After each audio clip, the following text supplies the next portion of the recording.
I still remember the sound of her voice. It wasn't loud. It wasn't angry. It was calm, almost gentle. She looked at me and said, "You should start packing." For a moment, I didn't understand what she meant. I smiled, because smiling had always been my habit, even when my heart felt unsure. I was standing in the hallway of my son's house. The house I had helped clean when they first moved in. The house where I had folded tiny baby clothes and left warm meals on the stove. I thought she was joking, but she didn't smile back. Her eyes were steady, not cruel, just decided. That was the moment something inside me quietly broke. Not loudly, not with tears or words, just a small, careful breaking. I had raised my son with my own hands.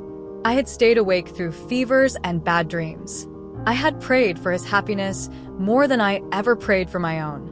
And now I was being told, politely, that I no longer belonged. I nodded, because that's what I've always done. I went to the guest room and sat on the edge of the bed. The room was clean. Too clean. Like no one expected me to stay long. The suitcase stood in the corner, still empty. I placed my hand on it and felt the quiet weight of the moment. Not just the bag I would fill, but the years I was about to leave behind. As I folded my clothes later that night, I realized something painful. This moment didn't come out of nowhere. It had been building, slowly, silently, and I had ignored every sign. I'm not a difficult woman. I don't raise my voice. I don't argue. I believe in keeping peace, even when it costs me something. I grew up learning that family meant sacrifice, that love meant staying quiet, that a good mother knows when to step back. When my husband passed away, my world became very small. It was just me and my son then. I poured everything into raising him, not because I expected anything in return, but because he was my heart walking outside my body.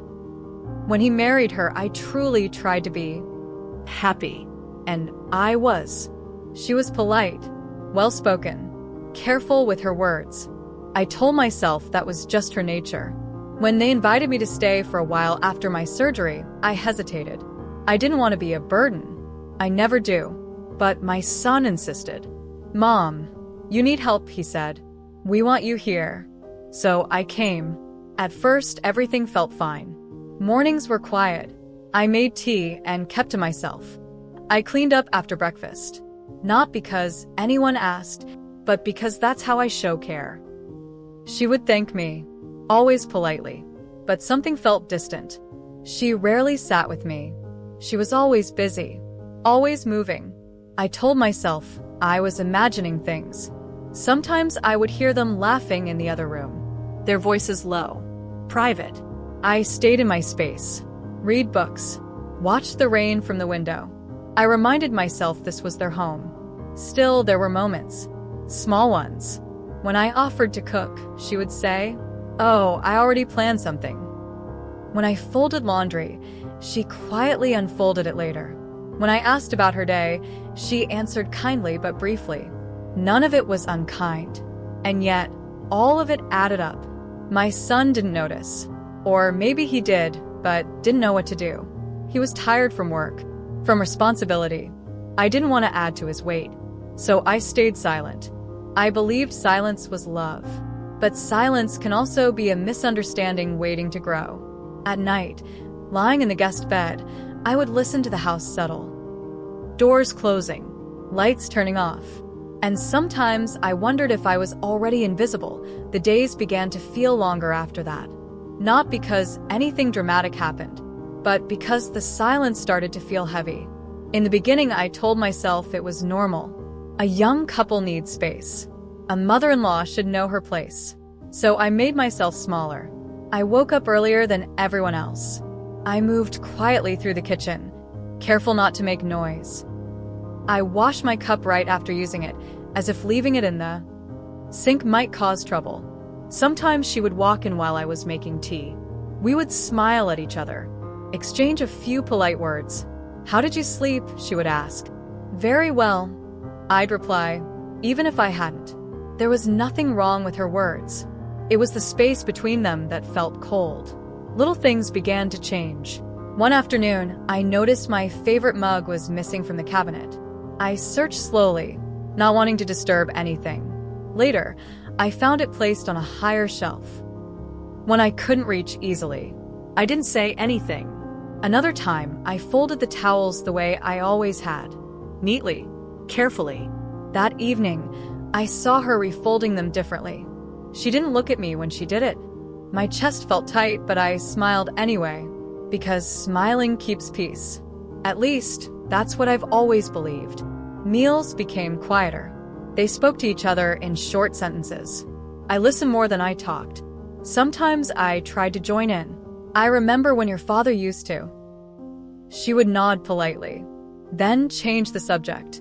Again, nothing rude, nothing sharp, just a gentle closing of a door. I began to question myself. Was I too present? Too quiet? Too helpful? I stopped offering to cook. I stopped giving advice. Even when asked, I stayed in my room longer. I wanted to disappear without actually leaving. My son noticed I was quieter than usual. "Mom, are you okay?" he asked one evening. I looked at his face. The same face I had kissed every night as a child. "I'm fine," I said. And I meant it in the way people mean it when they don't want to explain. One night, I overheard them talking in the living room. Her voice was low, careful. "I just feel like I don't have space," she said. My heart skipped. My son sighed. "She's my mother," he replied. "I know," she said, "and I respect her. But this is our home." I stood still in a hallway, holding my breath. She wasn't angry. She wasn't cruel. She was honest, and that honesty hurt more than anger ever could. I walked back to my room quietly, sat on the bed, and for the first time, I wondered if love sometimes means knowing when you are no longer wanted, even if no one says it out loud. From that night on, I felt like a guest who had overstayed. Every movement felt watched. Every sound felt too loud. I began counting days.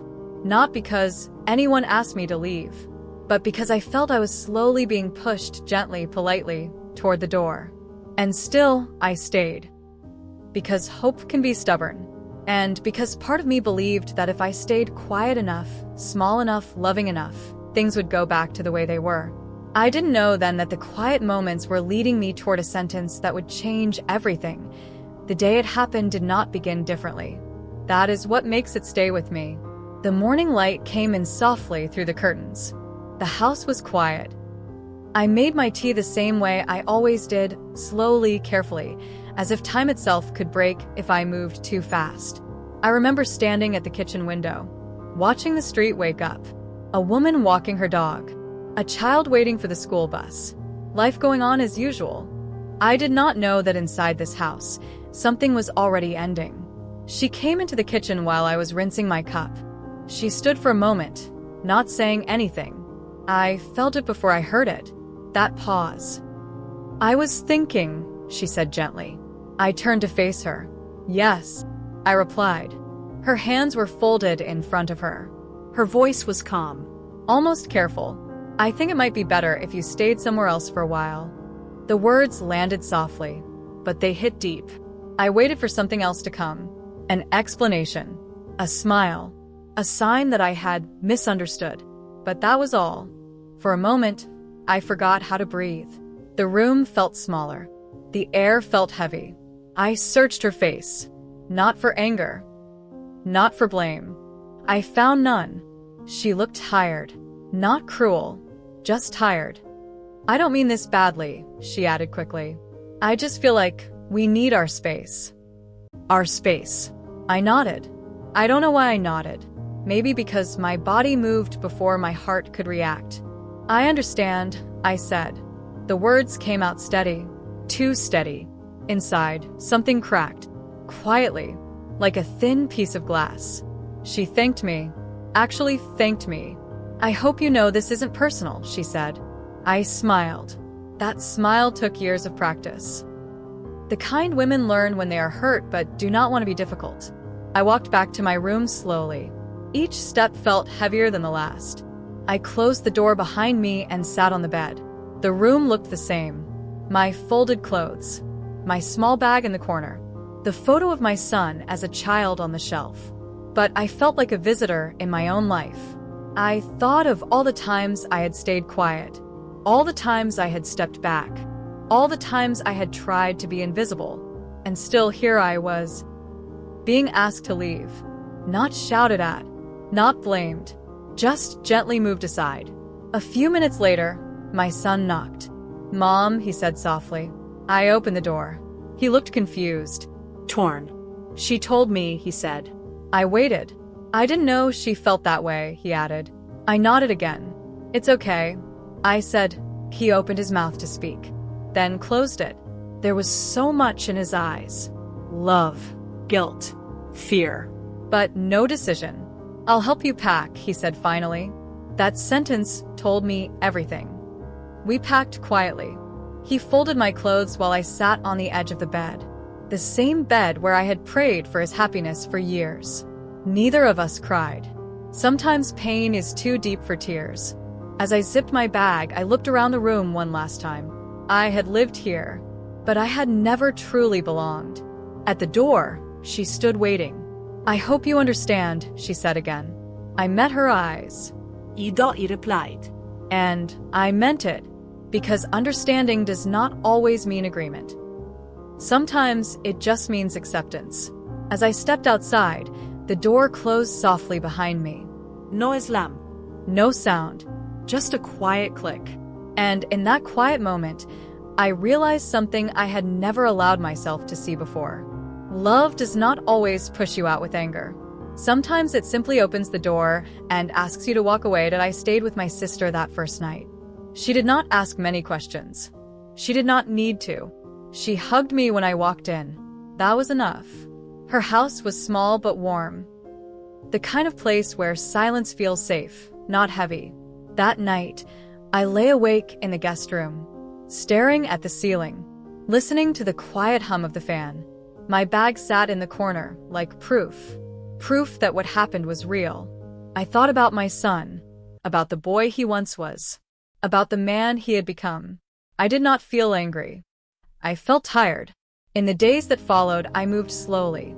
I drank my tea on the porch instead of by the kitchen window. I folded my clothes carefully, even though there was no rush. I learned the new sounds of my sister's home. The clock ticked differently there. My son called every day. "Are you okay?" he asked. "I'm fine," he replied. We both knew that fine meant surviving, not healing. He wanted to visit. I told him not to rush. I needed time. Time to feel the weight of what had happened. Time to let the pain settle instead of fighting it. One afternoon, I found myself holding the photo I had packed last. The one of my son when he was little. I sat on the edge of the bed and looked at it for a long time. I had given my life to love. I had raised him with open hands, not chains. And maybe this was part of that love too. Letting go. Weeks passed. The sharp pain softened into a dull ache. Still there, but easier to carry. One evening, my son came by. He sat across from me, his hands clasped tightly together. "I should have handled things better," he said quietly. I looked at him. "You did what you could," I replied. He shook his head. I stayed quiet when I shouldn't have. We sat in that truth together. No shouting.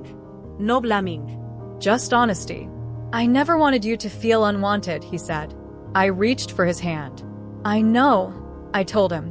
And I meant it. Because love is not always about outcomes. Sometimes it is about intentions. Later, she sent me a message. Just a few lines. "I hope you're doing well. I didn't mean to hurt you." I read it more than once. I did not reply right away. Not because I was angry, but because forgiveness deserves quiet thought. When I finally answered, my words were simple. "I am finding my way. I wish you peace." That was all. And it was enough. I began to build a life again. Small routines. Morning walks. Evening prayers. I learned that home is not always a place. Sometimes it is a calm inside your own chest. I stopped asking why. I stopped replaying the moment at the kitchen door. Some questions do not heal you. They only keep you awake. I chose rest, not forgetting, but releasing. Time has a gentle way of changing things, not by erasing them, but by placing them where they no longer hurt as much. I think back to that day sometimes. The kitchen, the quiet voice, the door closing behind me. It no longer feels sharp. It feels distant, like a chapter that shaped me but does not define me. I still love my son. That love never changed. It simply learned a new shape. I no longer expect a place at every table. I no longer wait for permission. I sat on the edge of the bed and looked at it for a long time. I had given my life to love. I had raised him with open hands, not chains. And maybe this was part of that love too. Letting go. Weeks passed. The sharp pain softened into a dull ache. Still there, but easier to carry. One evening, my son came by. He sat across from me, his hands clasped tightly together. "I should have handled things better," he said quietly. I looked at him. "You did what you could," I replied. He shook his head. "I stayed quiet when I shouldn't have." We sat in that truth together. No shouting. No blaming. Just honesty. "I never wanted you to feel unwanted," he said. I reached for his hand. "I know," I told him, and I meant it. Because love is not always about outcomes. Sometimes it is about intentions. Later, she sent me a message. Just a few lines. "I hope you're doing well. I didn't mean to hurt you." I read it more than once. I did not reply right away. Not because I was angry, but because forgiveness deserves quiet thought. When I finally answered, my words were simple. "I am finding my way. I wish you peace." That was all. And it was enough. I began to build a life again. Small routines. Morning walks. Evening prayers. I learned that home is not always a place. Sometimes it is a calm inside your own chest. I stopped asking why. I stopped replaying the moment at the kitchen door. Some questions do not heal you. They only keep you awake. I chose rest, not forgetting, but releasing. Time has a gentle way of changing things, not by erasing them, but by placing them where they no longer hurt as much. I think back to that day sometimes. The kitchen, the quiet voice, the door closing behind me. It no longer feels sharp. It feels distant, like a chapter that shaped me but does not define me. I still love my son. That love never changed. It simply learned a new shape. I no longer expect a place at every table. I no longer wait for permission.